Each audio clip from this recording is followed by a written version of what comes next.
Now an international court in The Hague, also headed by a French judge, is repeating this outrageous offense.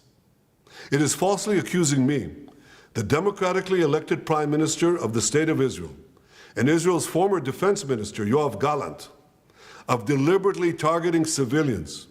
This when we do everything in our power to avoid civilian casualties. We issue millions of text messages, phone calls, leaflets to the citizens of Gaza to get them out of harm's way, while the Hamas terrorists do everything in their power to keep them in harm's way, including shooting them, using them as human shields. The court in The Hague accuses us of a deliberate policy of starvation.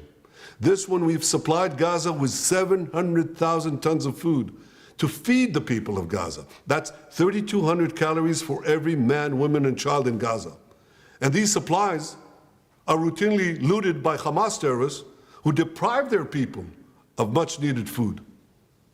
Yet just in the last few weeks, Israel facilitated the vaccination of 97% of the people of Gaza against polio. This doesn't prevent the court of accusing us of genocide. What in God's name are they talking about in The Hague? The truth is simple. No war is more just than the war that Israel has been waging in Gaza after Hamas attacked us unprovoked, launching the worst massacre against the Jewish people since the Holocaust. The decision to issue an arrest warrant against me, the democratically elected Prime Minister of the State of Israel, and our former Defense Minister, was made by a rogue prosecutor who's trying to extricate himself from sexual harassment charges, and by biased judges who are motivated by anti-Semitic sentiments against the one and only Jewish state. These judges did nothing. They did nothing against the real war crimes committed against the millions who've been murdered or uprooted by the dictatorships in Iran, Syria, and Yemen.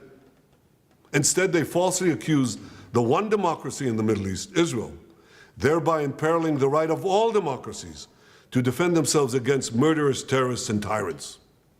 Nor did the court do anything against the Hamas terrorists who raped our women, beheaded our men, burned babies alive in front of their parents, and kidnapped hundreds of men, women, and children to the underground dungeons of Gaza. They're still holding 101 hostages, citizens of many lands, including the United States. No biased anti-Israel decision in The Hague will prevent the State of Israel from defending its citizens.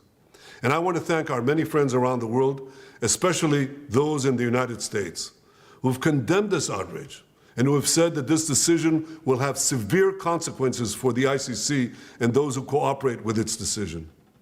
Israel will not recognize the validity of this decision.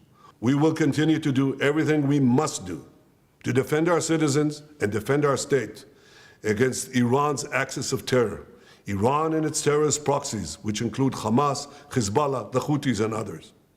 Our enemies are your enemies, and our victory will be your victory, the victory of civilization over barbarism and tyranny.